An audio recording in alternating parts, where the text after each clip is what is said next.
Graça e paz, meus irmãos. Nós vamos meditar na palavra nesta hora e o tema da mensagem é uma luz para a sua família. Essa mensagem, ela nasceu no meu coração na segunda-feira, agora,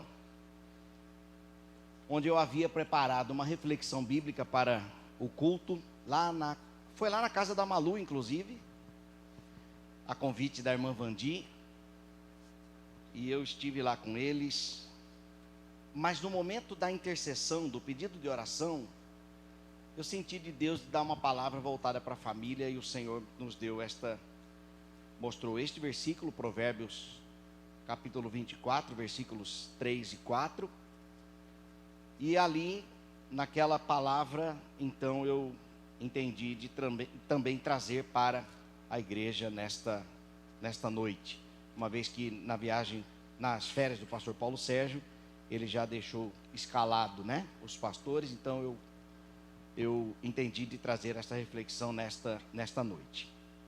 O meu intuito é trazer como uma palavra de conselho para a sua família, tá? Receba como uma palavra de alento, uma orientação de Deus para o seu coração primeiro. Para o seu coração primeiro. E aí você vai levar para dentro da sua casa, para dentro do seu casamento, para os relacionamentos que você tem ali.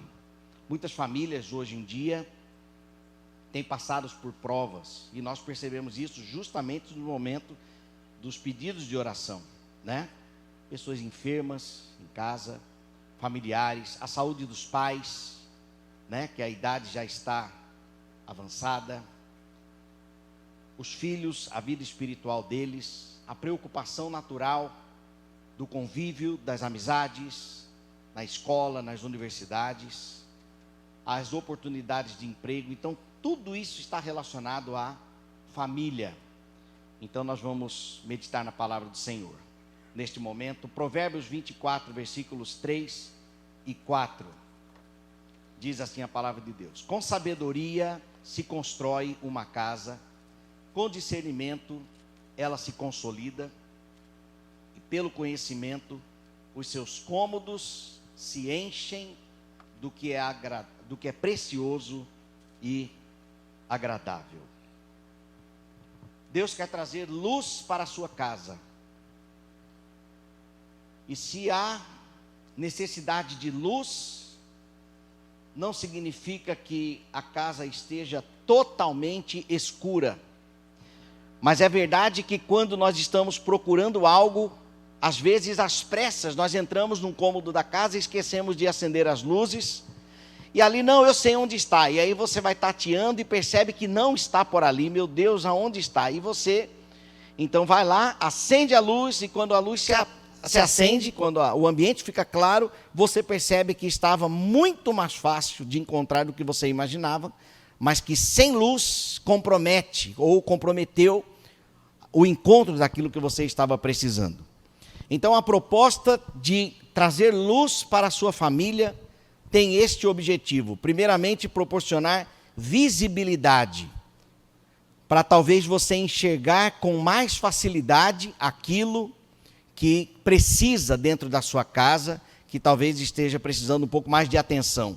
Segundo é que com luz nós temos também mais segurança, Não é em vão que durante o dia nós caminhamos com mais tranquilidade, e eu preciso colocar aqui entre aspas, Mas pelo menos quando estamos numa rua, no centro, alguma coisa assim, durante o dia nós temos mais segurança por causa da luz, Do que em um ambiente sem luz. Então a luz, ela proporciona também segurança. Terceiro, a luz produz produtividade. A Bíblia diz que nós temos que trabalhar enquanto é dia, Então a luz proporciona também este ambiente propício para a produtividade. E por fim, a luz também nos ajuda na direção, Quando nós viemos de Cuiabá para Aracaju de carro em 2014, eu e meu sogro viemos revezando na direção, e quando dava 7 da noite, nós parávamos em um hotel para dormirmos. Por quê? Porque nós decidimos não arriscar andar nas BRs, né, até chegar de Cuiabá, que são 2.800 quilômetros. Então, como nós não conhecíamos a estrada, então nós optamos em o sol se pôs, então a gente encostava em um hotel para a gente poder descansar, e 4 da manhã a gente levantava. Mas 4 da manhã também ainda é escuro, sim, mas a tendência naquele momento era de clarear. Enquanto 7 da noite a tendência era escurecer ainda mais. Então, para evitarmos não passarmos em um buraco, estourar um pneu, alguma coisa assim, nós optávamos em evitar a direção à noite, por segurança e também porque facilitava a nossa direção, né? Então, vamos explorar como a luz de Deus pode transformar sua família em 3 fases. Eu quero chamar aqui de 3 fases dessa luz para a sua casa, baseado neste texto de Provérbios. O livro de Provérbios, ele tradicionalmente é atribuído ao rei Salomão, sábio, autor de grande parte do conteúdo do livro, e este capítulo 24, ele faz parte dos ditos sábios, que são coletâneas de várias fontes antigas. E o livro de Provérbios, segundo Hernandes Dias Lopes, é um reservatório inesgotável de sabedoria. Então nós podemos, sem dúvida, extrair daqui lições para aplicarmos na nossa vida. Então a primeira fase é a fase da sabedoria que este texto nos traz. O versículo 3 começa dizendo: com sabedoria se edifica a casa. A Bíblia diz que o temor do Senhor é o princípio da sabedoria. Quando nós tememos ao Senhor, e agora aqui cabe também uma pergunta: que Senhor é esse? É o Senhor Pai de Jesus Cristo, aquele que quando Cristo orava, ouvia as suas orações, e as orações de Cristo eram direcionadas para esse Senhor, o único Deus, Criador dos céus e da terra. Ouve, pois, Israel, o Senhor nosso Deus é o único Senhor. Deuteronômio capítulo 6, versículo 4. Então o temor ao Senhor é o princípio da sabedoria. Para nós acendermos uma luz dentro de casa, olharmos para a nossa família e compreendermos a realidade, a primeira coisa que nós precisamos é temer ao Senhor, porque tudo começa neste princípio, o temor ao Senhor. E quem é que teme ao Senhor? Primeiramente, aquele que o conheceu. A mensagem do Evangelho chegou até essa pessoa, e então esta foi possuída pelo Espírito Santo de Deus, e então decidiu servir ao Senhor.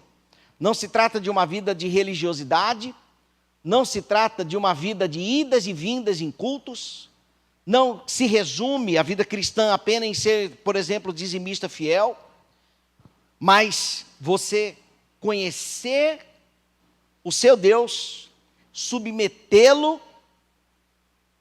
e viver a sua verdade. Quando tememos ao Senhor, aqui está então o princípio da sabedoria. Salmo 111, versículo 10 diz: o temor do Senhor é o princípio da sabedoria, bom entendimento tem todos os que cumprem os seus mandamentos, o seu louvor permanece para sempre. Os princípios de Deus, eles estão registrados também em sua palavra, e nós podemos compreender como obedecê-la olhando para Cristo, as atitudes de Cristo. O que Jesus faria diante desta situação dentro da minha casa? dentro do meu casamento, qual seria a atitude de Cristo, a postura que agrada ao meu Senhor. Porque quando entregamos a nossa vida ao Senhor, então ela não pertence mais a nós. A nossa vida, diz a palavra, que está escondida em Cristo. Então a nossa vida pertence a Ele. Então como eu agrado ao Senhor dentro do meu casamento, diante dessa situação? O que eu devo fazer nestas circunstâncias como filho para agradar aos meus pais, seguindo os princípios do Senhor? Será que lá na universidade, aquelas amizades agradam ao meu Senhor? Será que agradariam aos meus pais? Porque a palavra de Deus diz: honra teu pai e tua mãe, para que tudo corra bem.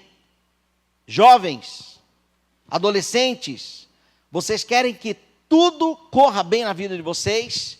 Honra teu pai e a tua mãe. Esta fase é a fase onde nós apontamos com um pouco mais de eficácia as diretrizes da vida. Aquilo que é bom, aquilo que não é bom, aquilo que vai fazer bem para vocês e aquilo que não fará bem para vocês. E nós seremos incisivos, mas é para o bem de vocês. Não é que a gente não cede, não é que a gente é chato, não é que a gente não deixa nada, mas é porque nós estamos delimitando um território que, se você seguir por aquele caminho, tudo correrá bem. Porque a responsabilidade é nossa, como pais. Prestaremos contas ao Senhor sobre a vida de vocês. E fiquem tranquilos, são poucos anos, mostrando por aqui, isso aqui não, isso aqui sim, isso aqui é legal, isso aqui não é, cuidado com aquilo ali, ó, essas amizades. Então você vai compreendendo, eu acho que aqui seria bom, é positivo para mim, aqui não é. Então você naturalmente começa a ouvir a voz dos pais no momento de tomar decisões, e você vai compreendendo o que é bom, o que não é, e se você seguir aquilo que os seus pais instruíram, tudo correrá bem. E ainda tem mais bênçãos. E o versículo de Efésios não termina aí. E terás longos dias na terra. Ou seja, o conselho dos pais tem a ver com vida longa aos filhos. E os nossos conselhos, nós pais, precisamos fundamentá-los na palavra de Deus, nos princípios de Deus, aquilo que Jesus faria. Os ensinos dos apóstolos também, a instrução para a igreja serve também para a nossa casa, porque a primeira igreja batista do pastor Flávio não é a Piba, é a minha congregação, porque é cheia, né? A casa, né? A minha igreja é grande, então ali é a minha primeira igreja. A sua casa é a sua primeira igreja, e ela precisa viver em obediência na palavra do Senhor. Então as instruções dos apóstolos para as igrejas, Paulo, a Timóteo, a Tito, as cartas de João, né? Filemão, Judas, as cartas do Apocalipse, tudo ali, na verdade toda a Bíblia, mas as cartas, eu estou dizendo dos apóstolos, são totalmente aplicáveis dentro de casa. Então a primeira fase dessa luz na sua família, tema ao Senhor. Se na sua casa ainda não há o devido temor, entregue-se a Cristo, entregue a sua vida a Ele, e o mais Ele tudo fará. Entregue sua vida, renda-se a Cristo, e Ele perdoará os seus pecados. Você terá plena comunhão com Ele. O Espírito Santo de Deus passará a habitar em você, e você estando na sua casa, o Espírito Santo também está dentro da sua casa. Foi isso que aconteceu na vida do carcereiro. Crê no Senhor Jesus e será salvo tu e a tua casa. E se a sua casa ainda toda não está rendida aos pés de Cristo, Tenha paciência, a obra não é sua, a obra é do Senhor, mas o testemunho é seu. Existem responsabilidades que você precisa assumir lá dentro. E não é vivendo uma vida de qualquer jeito. É vivendo uma vida no temor do Senhor. Aquilo que você prega, você vive. Aquilo que você diz que você crê, você precisa viver. E então, a sua casa assistirá às bênçãos do Senhor sendo derramadas sobre a sua vida, porque é assim que acontece. E então, os familiares, sejam filhos, sejam os pais, eles então assistirão e desejarão beber daquilo também. Temor ao Senhor, princípio da sabedoria. O versículo começa, versículo 3, com sabedoria se edifica a casa. O termômetro da sabedoria é a permissividade. Preste atenção. A permissividade revela a minha realidade. E a pergunta que eu faço é: o que é permitido na sua casa? Pais, o que é que você permite dentro de suas casas? Esposa, o que é que você permite dentro da sua casa? Esposo, o que é que você permite dentro da sua casa? Aquilo que é hoje uma realidade ali dentro, pode revelar o termômetro da sabedoria, se o termômetro está aquecido ou essa sabedoria está fria. Ou seja, se o temor do Senhor tem prevalecido ou não. Como é o relacionamento dos seus filhos que estão namorando? Filhos, como tem sido o namoro de vocês? Tem sido um relacionamento onde vocês aproveitam de fato a oportunidade para conhecer o caráter um do outro? Porque é isso que vai fazer com que um casamento prevaleça ou não?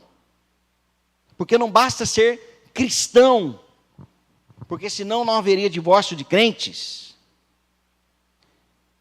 Nós precisamos aprender a conviver. E durante o namoro, há uma chance de terminar o relacionamento quando ele não está dando certo.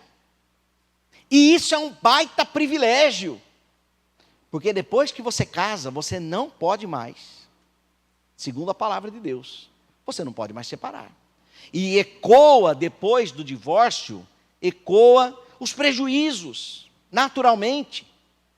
Então, uma palavra dirigida aos jovens: aproveitem todas as chances que vocês tiverem no namoro para se conhecerem e saber se aquele namorado ele é um homem trabalhador ou se você vai ter que pedir esmola para dois. Se aquela irmã, meus irmãos, né? Se aquela irmã ela tem uma visão de futuro sobre qual é a perspectiva que ela tem sobre ser mãe, sobre criação de filhos, a quantidade de filhos, a questão profissional, se vai trabalhar ou vai ajudar na criação dos filhos, e tudo isso são oportunidades de crescermos juntos. Quando eu digo crescermos, com os pais também, envolva os pais no namoro. Por quê? Porque se trata de um projeto que vai durar a vida toda. Então nós precisamos aproveitar essas oportunidades para acertarmos. Agora, se os pais estão permitindo que os namorados, os filhos, durmam na casa, no mesmo quarto, e essa permissividade, ela está demonstrando o termômetro da sabedoria. A sabedoria está fria. E aqui podem haver prejuízos. Então nós precisamos acender a luz e enxergar como está a nossa casa. Por isso que o tema dessa reflexão, desta mensagem é uma luz para a sua família. E família não é apenas... A família, quando nós falamos a família, o tema é abrangente demais. O leque da família é imenso. Não é em vão que hoje nós também temos um pastor, um ministério de família, um pastor voltado só para a família. Porque existem muitas áreas.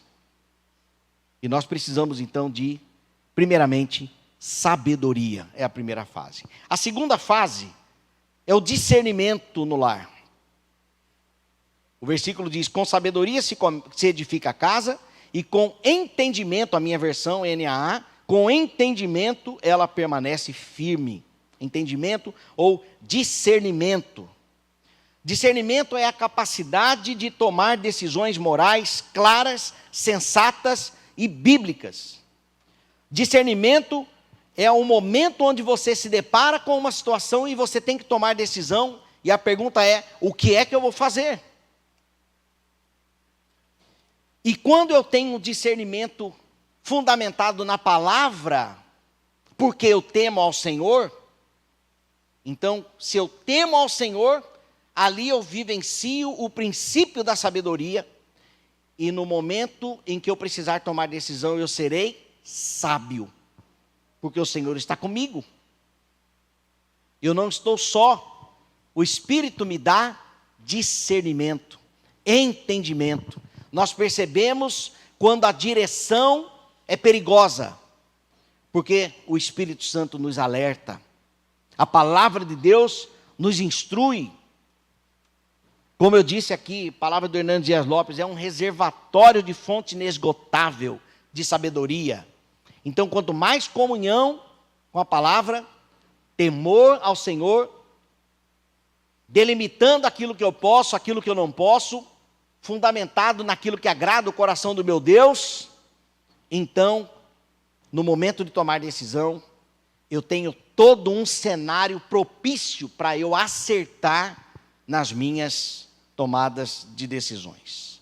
Para vivermos em família, nós precisamos de discernimento com os filhos, precisamos de discernimento entre o casal, nas questões financeiras do lar, nos limites da nossa casa, como eu disse, a permissividade, nos relacionamentos, porque nós prestaremos contas a Deus sobre a nossa família.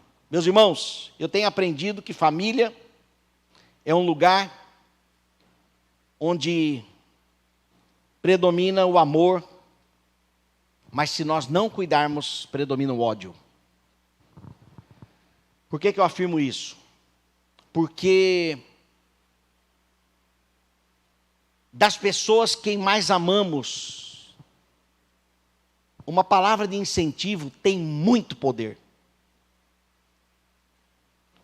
Mas das pessoas que nós mais amamos, uma palavra de derrota também tem muito poder. Então, nós, pais, precisamos tomar muito cuidado com as palavras que nós profetizamos na vida dos filhos. Porque as nossas palavras, elas têm peso. Porque nós somos um afeto na vida deles. É diferente um coleguinha lá da escola, ou então um colega do trabalho, uma amiga do trabalho, falar alguma coisa que você não goste. É uma pessoa distante. E você pode simplesmente zerar o volume dela para o resto da vida. Não gostei do que você falou. E aí você então decidir evitar. E aí você zera o volume. Bom dia, boa tarde, boa noite, aquele cafezinho, tudo bem? E aí a semana tá boa? Tá, mas você não passa disso. Agora, dentro de casa, você não faz isso. Você não faz isso. Ou pelo menos você não deve fazer isso. Porque dentro de uma família, se alguém disser, não falo mais com você, isso tem peso. E pode ecoar por anos, por décadas, uma inimizade desnecessária. Então, dentro de casa, nós precisamos ter muito discernimento para tomar decisões. Decisões certas fortalecem famílias. Decisões erradas podem arruinar tudo. Com discernimento, o texto diz, e entendimento, ela permanece firme, a casa. Então, as decisões assertivas faz com que a casa permaneça de pé. Nós precisamos tomar decisões assertivas. A terceira fase, meus irmãos, e por fim, a última aqui dessa mensagem, a terceira fase é o conhecimento. Sabedoria, primeira fase, discernimento, a segunda fase, conhecimento é a terceira fase. Versículo 4, pelo conhecimento, suas salas se encherão de todas as riquezas preciosas e agradáveis, com todos os bens preciosos e agradáveis. Quem não quer ter uma casa assim? Já imaginou o seu lar? Suas salas, algumas versões de seus cômodos, se encherão de todas as riquezas preciosas e agradáveis. Meus irmãos, Jesus cresceu em estatura, graça e conhecimento. Conhecimento se adquire. Nós precisamos aprender. E olhando para este versículo, meditando nele, esse versículo 4, ele diz que pelo conhecimento os cômodos se encherão de riquezas preciosas e agradáveis. Então eu segmentei aqui como prosperidade materiais e paz, né? Bens preciosos e bens agradáveis. Quais são os bens agradáveis? Tem algo mais valioso do que paz? Você deitar a cabeça no travesseiro e dormir em paz, sem dever nada a ninguém. E esse dever aqui eu estou falando não é financeiramente apenas, mas você não deve satisfação, porque as coisas estão em ordem, você está andando biblicamente irrepreensível diante de Deus e diante dos homens. Agora, isto é aprendido. É necessário nós adquirirmos conhecimento. Como podemos encher os cômodos de bens preciosos, prosperidade material, né? A verdade é que quando fala de prosperidade material, tem crente que até arrepia, né? Porque não? Porque é pecado ter muito dinheiro. Gente, deixa eu falar uma coisa para vocês. Quebrar um paradigma aqui, talvez, se for o seu caso. Imagine que você está com seus pais, ou você tem aí o seu pai ou a sua mãe, eles ficaram enfermos. O pai, vamos dar um exemplo aqui, o pai ficou enfermo e teve que ir para uma UTI, e lá na UTI, e o custo alto, aquela logística de levar e trazer pessoas, familiar, quem vai dormir no hospital, e aquela comida, depois tem que trocar a roupa, leva roupa de cama, um lençol, para dormir naquela cadeira, e Senhor da glória, como seria bom se ele estivesse aqui em casa, né? Mas aí, você tem o privilégio de poder contratar uma UTI para ficar dentro da sua casa.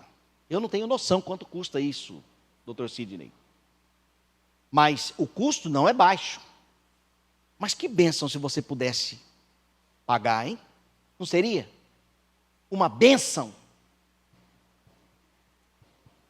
O grande problema com o dinheiro é quando nós nos tornamos egoístas, vaidosos, orgulhosos, pelo que o dinheiro pode proporcionar. E a Bíblia diz que o amor ao dinheiro é a raiz de todos os males. Agora, aquilo que o dinheiro pode trazer é bênção, pode ser bênção. E não há problema algum adquirirmos conhecimento. Aqui, com conhecimento, os cômodos se encherão de bens preciosos. É conhecimento, nós precisamos aprender. E o acesso a essas informações hoje, nós temos. A informação hoje foi pulverizada, democratizada. O problema hoje não é mais informação. O problema agora é resultado. Agora a nova era, ou a nova geração, este tempo, não é um tempo mais a era da informação, mas a era da transformação. O que é que você faz com o resultado, com a informação que você tem? Que resultado você tem? Então a questão não é mais conhecimento. A questão é comportamento. Então é possível. Agora precisamos aprender. Precisamos aprender. Né? Conhecimento se aprende. E paz também é necessário aprender. O fruto do Espírito é paz. Mas como é que nós desfrutamos dessa paz? Do amor, da paciência. Senhor, por que eu não sou tão paciente? Hoje de manhã nós oramos por santidade, no sermão que o pastor Cláudio pregou. E no final eu fiz aquele momento, falei, olha, se você tem uma luta que você trava aí, que compromete a sua vida de santidade, coloque-se diante de Deus. E talvez, alguns se levantaram, se colocando diante de Deus, por impaciência. Senhor, eu sou uma pessoa muito impaciente, sou uma pessoa explosiva. Aliás, Cláudio é explosivo, que ele falou que é explosivo aqui. Mas isso, e com certeza isso aqui é uma luta travada dentro dele, mas que ele faz o possível para que ele seja uma pessoa pacífica. Então todos nós temos. Mas, meus irmãos, nós precisamos aprender.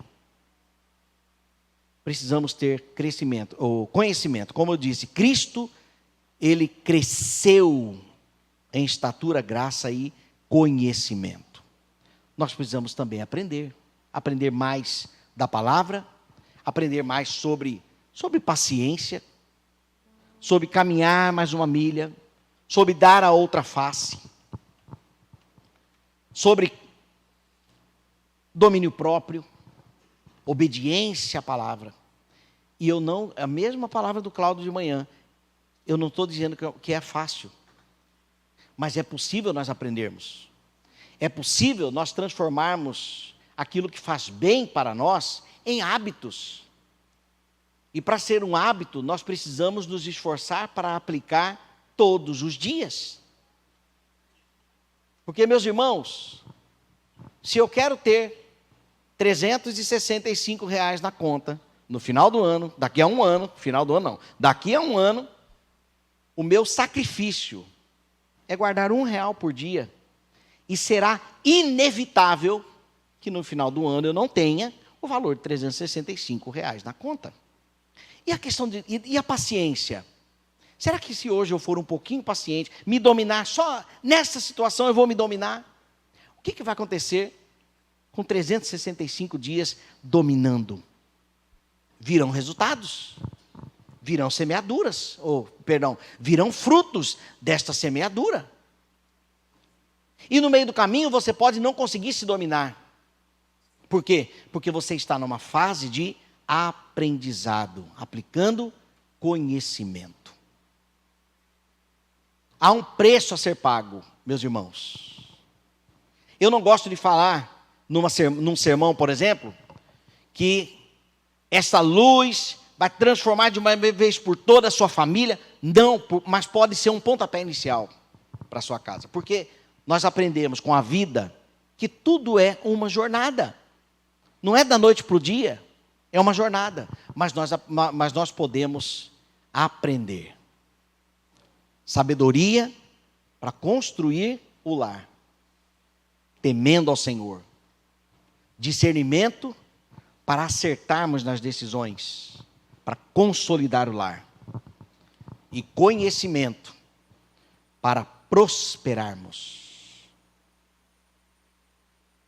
Bens preciosos e agradáveis. Quero concluir essa mensagem falando sobre um conceito que eu ouvi sobre a palavra shalom.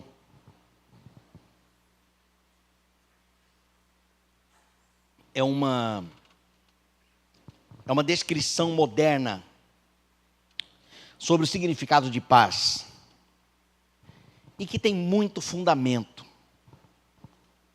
Eu ouvi do Paulo Vieira que paz significa nada quebrado, nada faltando e nada fora do lugar. Se tem algo quebrado, nós podemos consertar. Se tem algo faltando, nós podemos completar. E se tem algo fora do lugar, nós podemos colocar de volta no lugar. Talvez na sua casa tenha algo quebrado hoje. Não estou falando daquele vaso de planta, mas talvez um relacionamento na família que esteja quebrado. Ou então, na sua casa pode estar faltando algo. Talvez faltando a própria paciência, faltando amor, talvez esteja faltando perdão. Ou então, algo na sua família pode estar fora do lugar. E que lugar é esse aqui? Nós podemos fundamentar a palavra de Deus. O que é que está fora da palavra de Deus dentro de casa? E que joios podem estar crescendo ali. O melhor é que cresçam trigos ao invés de joio. Então este é o conceito, um novo conceito da palavra shalom, uma descrição moderna. E se você quer desfrutar dessa paz, os cômodos com bens agradáveis, nada quebrado, nada faltando e nada fora do lugar, é possível. É possível, porque nós temos um Deus gracioso, que está de braços abertos, constantemente, para nos receber e nos corrigir, para prosseguirmos. Amém? Feche seus olhos, por gentileza, nós vamos cantar uma canção, e eu quero que enquanto nós cantamos, você reflita sobre como está a sua casa. Seja realista com você mesmo. Seja sincero. Senhor, de 0 a 10, a minha casa hoje está nota, e você vai dar a nota. E se a nota for baixa, há esperança para você. Senhor nosso Deus, louvado e exaltado seja o teu nome, ó Pai. Nós apresentamos ao Senhor nesta noite as famílias da tua igreja.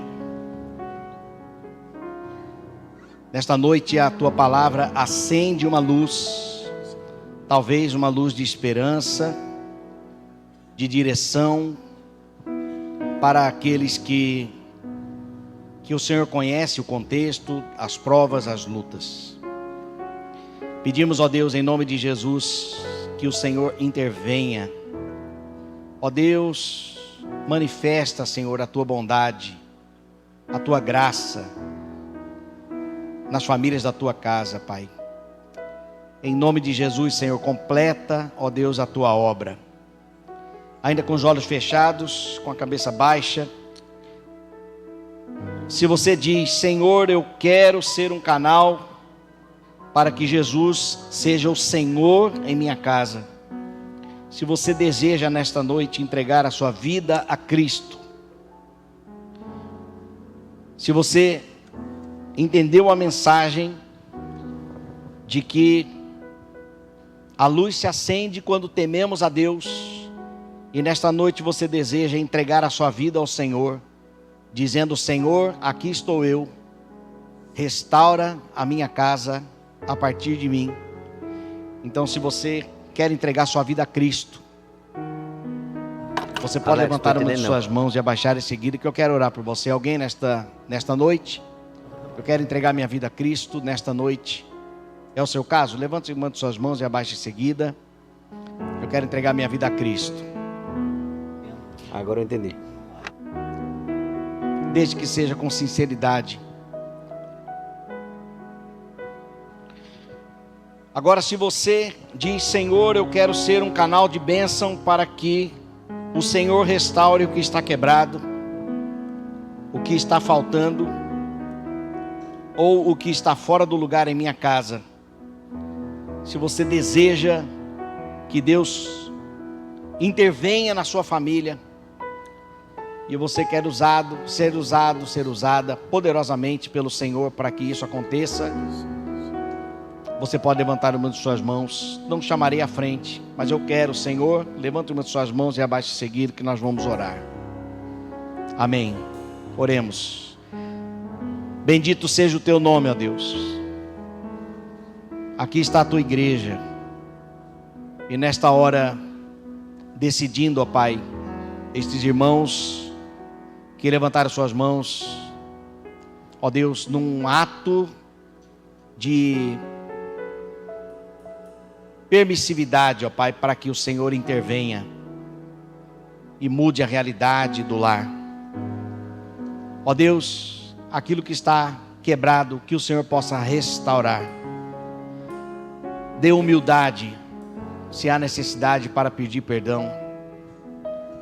Dê paciência para caminhar mais uma milha, porque a nossa família é única. Dê sabedoria, ó Deus, no lidar nos relacionamentos, nas decisões que precisam ser tomadas, o devido discernimento. Facilita, Senhor, mediante o teu Espírito. Dê, Senhor, as instruções. E é fato que às vezes nós queremos que o Senhor fale a resposta nos nossos ouvidos. Mas, ó Deus, mediante a tua palavra o Senhor pode nos instruir. Por isso nós clamamos, ó Deus, havendo algo quebrado, restaure para o louvor da tua glória. Havendo algo faltando, ó Deus, que o Senhor possa prover, possa suprir. Faltando amor dos filhos aos pais, ou dos pais aos filhos. Faltando emprego, Senhor, abra as portas. Faltando cura, ó Deus, saúde, em nome de Jesus, intervenha. Em nome de Jesus, Senhor, se está também algo fora do lugar, que o Senhor possa colocar tudo em ordem, porque o Senhor é um Deus de decência e ordem, e nós descansaremos em Ti, ó Deus, na certeza de que o Senhor não falha. Oramos pedindo estas bênçãos ao Senhor, em nome de Jesus. Amém.